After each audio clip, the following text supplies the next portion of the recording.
giving evidence from this side. Next item, Honorable Minister of Education. I need to learn how to be a speaker, not a debater. Yes. Thank you very much, Right Honourable Speaker and honourable members. I thank you for granting me this opportunity to appraise you on Uganda's preparedness to host. Is the paper uploaded? We have it? Okay.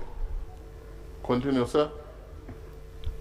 Right Honourable Speaker, I thank you for granting me this opportunity to appraise you on Uganda's preparedness to co-host African Cup of Nations 2027 tournament alongside Kenya and the United Republic of Tanzania. This follows concerns raised by Honorable Kasule Ismail, a Member of Parliament from Hoima West Division, on this matter of national importance.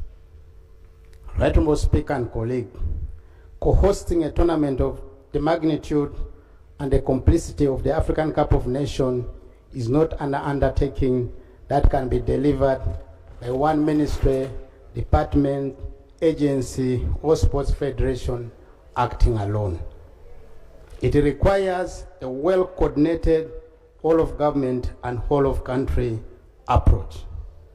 As guided by Cabinet, the First Lady and the Minister of Education and Sports has constituted an intersectoral committee to support the local organizing committee, LOC, in Uganda's preparation for AFCON 2027.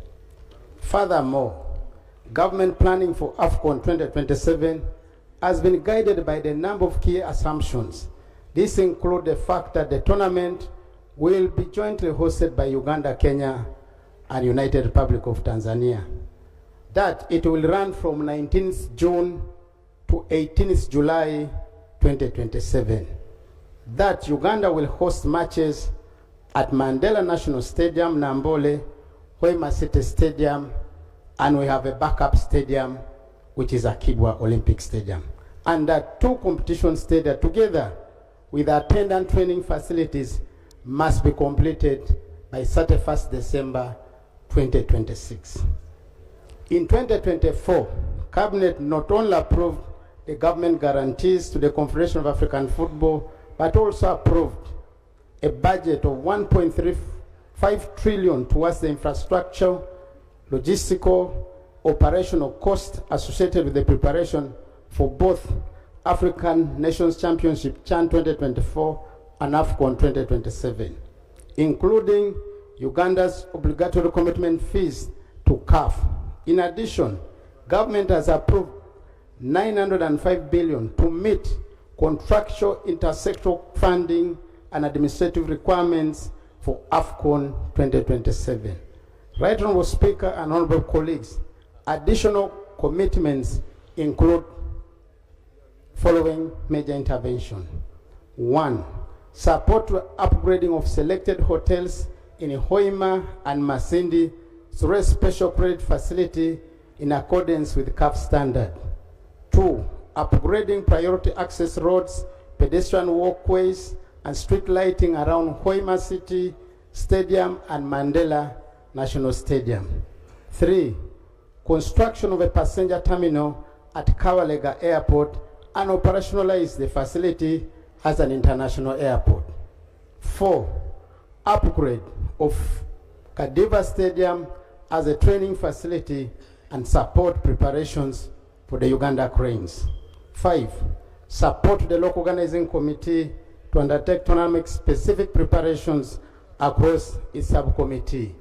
7. Remodeling and upgrade of Mandela National Stadium. 8. Deployment and improvement of ICT infrastructure at airport, hotels, stadium training facilities, hospitals supporting the tournament. 9. Upgrade of designated health facility in Hoima, Masindi, Seruka to provide intensive care, accident and emergency services. 10. Strengthening sanitation and environmental hygiene services in host city, that's Hoima City and Masindi Municipal. 11, upgrade of meteorological services to support tournaments operations. 12, improvement to water supply infrastructure in Hoima City. 13, upgrade and maintenance of railway infrastructure serving Kampala, Mukono, Namamve, and Mandela and Namboole. 14, extension of electricity infrastructure to key AFCON facilities, including Hoima City Stadium and Kabalega International Airport. 15, promoting Uganda as a destination under the AFCON brand. 16, waiver of visa fee for visitors during the tournament period.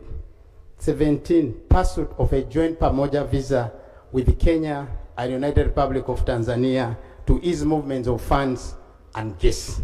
Right, Honorable Speaker, the above mentioned intervention will be directly implemented by the government ministries, departments, and agencies responsible. I quote that.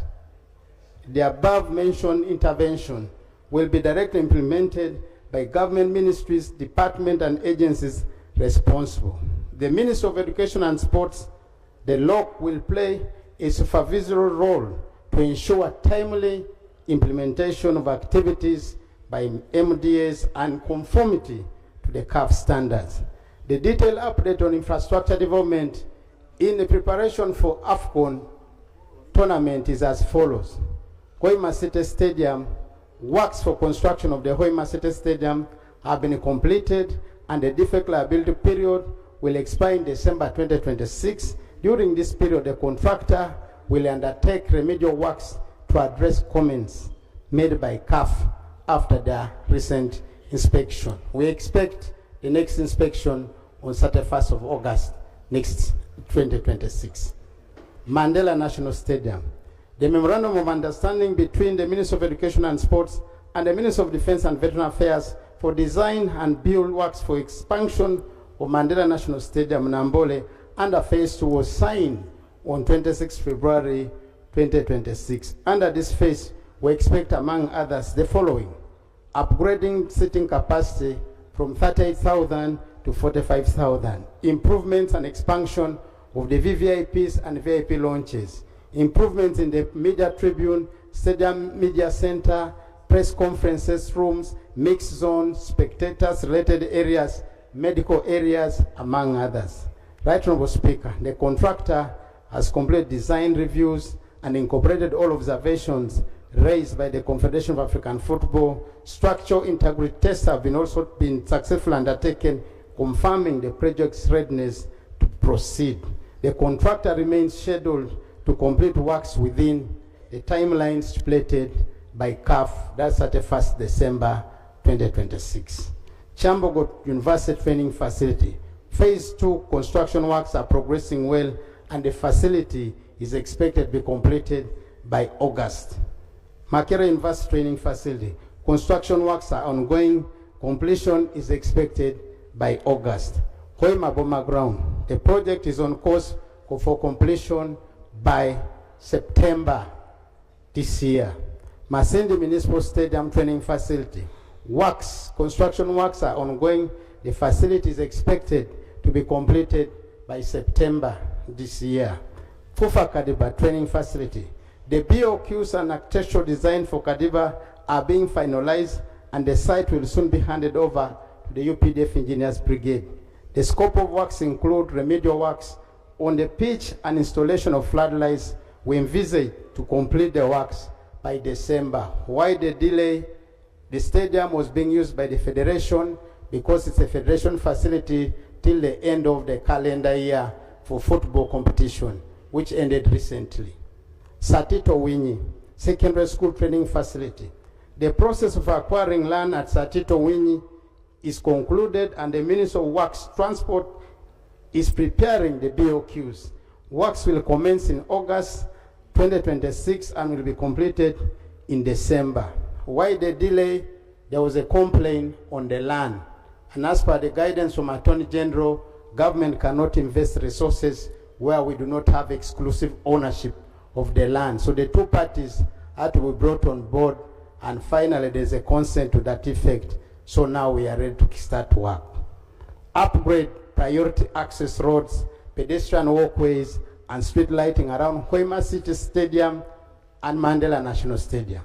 Government is implementing a number of strategic road projects aimed at improving access to AFCON 2027 competition and training venues, while also easing traffic flow within the host cities. The works cover Jokers, Uganda Christianity University Road, 13.2 kilometers. This road is going to be completed and worked on, and that helps us ease traffic on the main Ginger Highway. And Honorable Namboole is nodding. I think let's clap for government for that.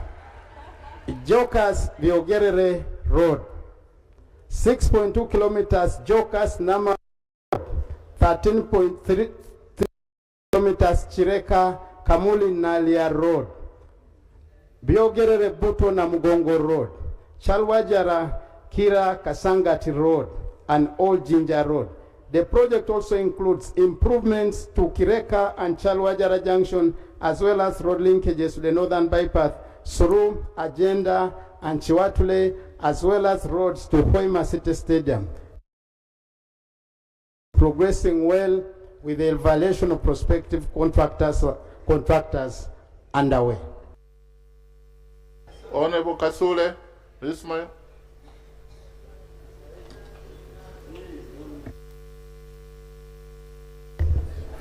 Thank you very much, Right Honorable Speaker.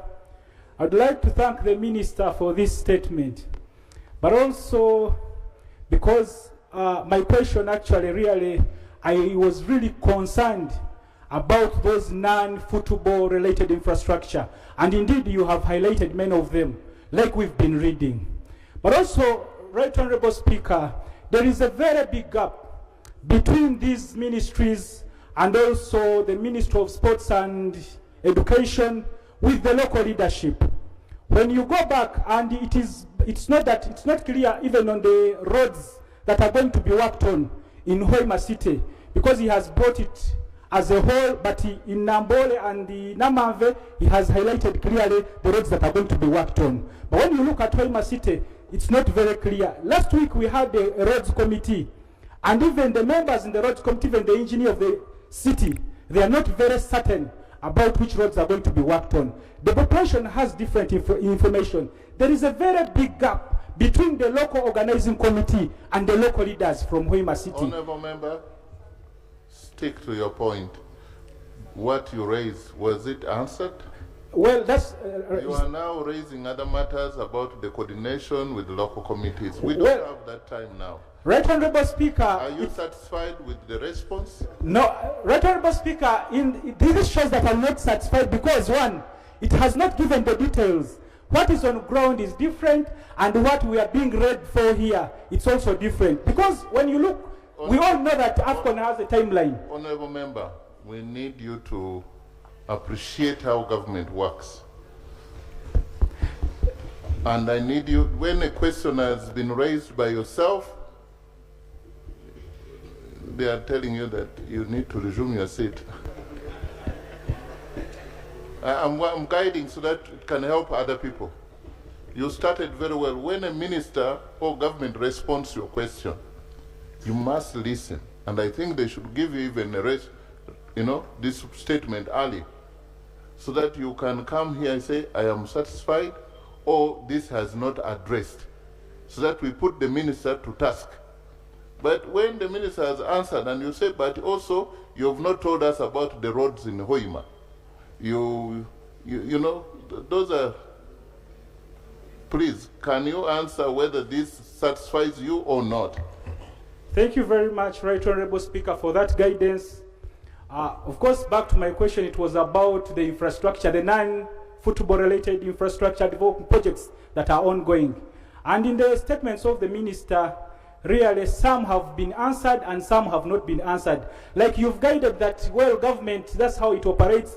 My fear was about the time frame, because we all know, because today I had the Prime Minister also trying to emphasize that we should not allow us losing this chance of the AFCON, because the President has pledged and has promised Ugandans, and that's why I was trying to raise this, so that we all get to know. But I thank the Minister for this, and I believe that the Minister will organize an interface so that we get to know more about what is being done. Thank you very much, Right Honourable Speaker. Minister